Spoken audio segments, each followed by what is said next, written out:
Hello mga karelasyon. Sa isang breakup o hiwalayan, sino ba talaga ang tunay na mas nasasaktan? O sino yung mas matagal maka-move on?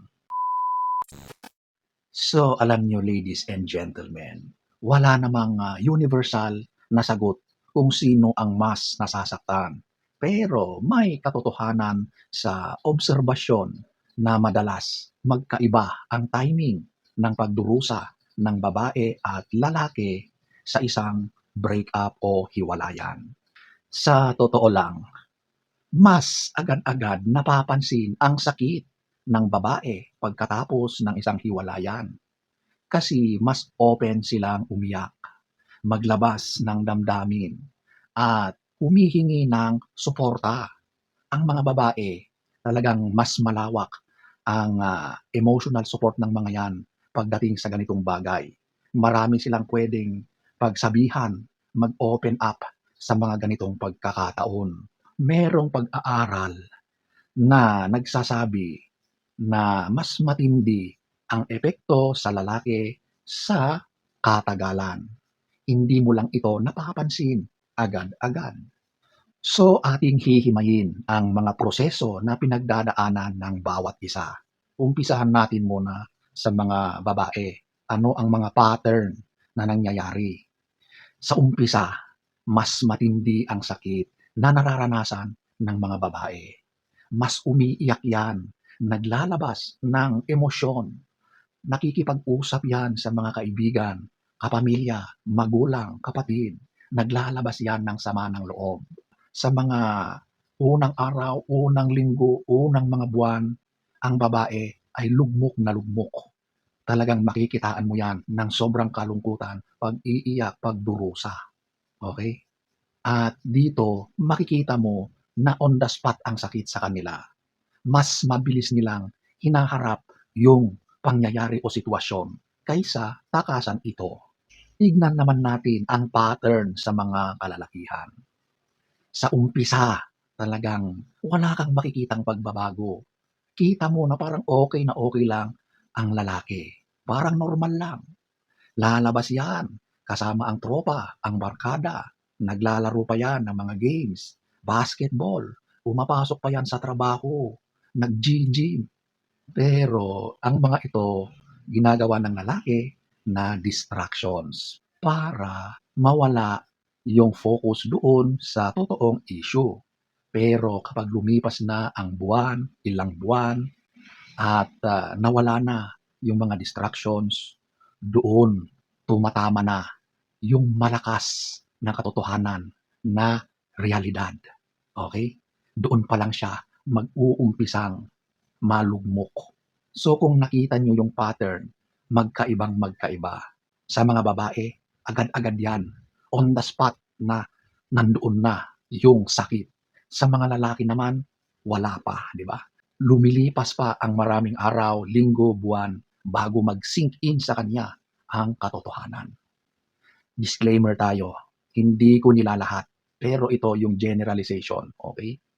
Kaya nga, may kasabihan na women often mourn first and heal later, and men often celebrate first and mourn later.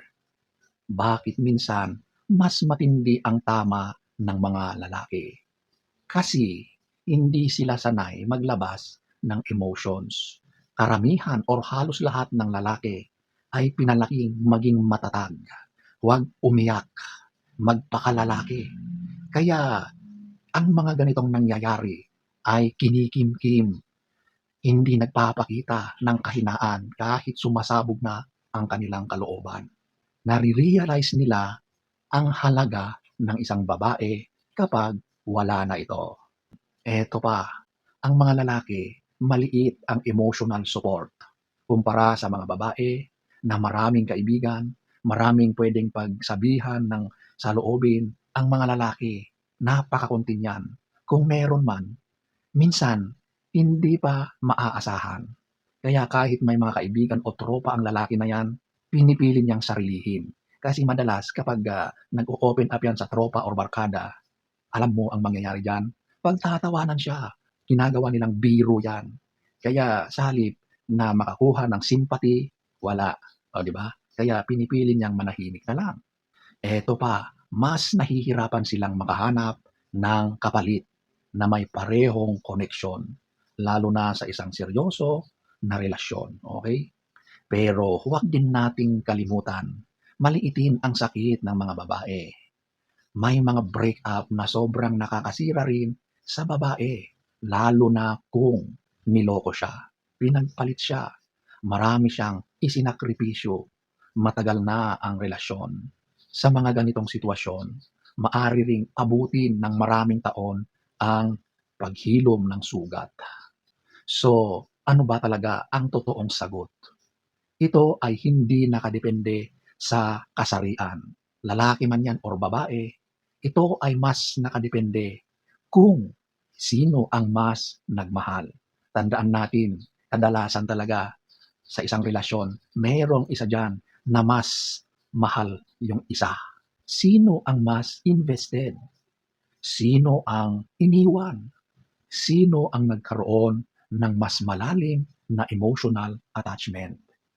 May mga lalaking tila matitigas, pero wasak na wasak ang loob. May mga babaeng umiiyak ng ilang linggo, ilang buwan, pero nakaka-recover ng mas mabilis kaysa inaasahan. Real talk lang tayo.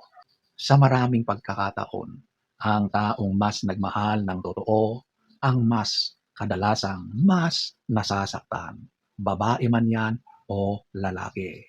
Kaya minsan ang nakikita ng mga tao agad-agad ay umiiyak ang babae ngayon, pero masaya na 'yan pagkalipas ng isang taon. Samantalang ang isang lalaki masaya ngayon, pero siya naman ang umiiyak pagkalipas ng isang taon. So, ang bottom line dito, hindi yung kung sino ang mas nahihirapan, iba-iba lang talaga ang timing sa paraan ng pagproseso ng sitwasyon at ng sakit. Pero pareho silang nasasaktan.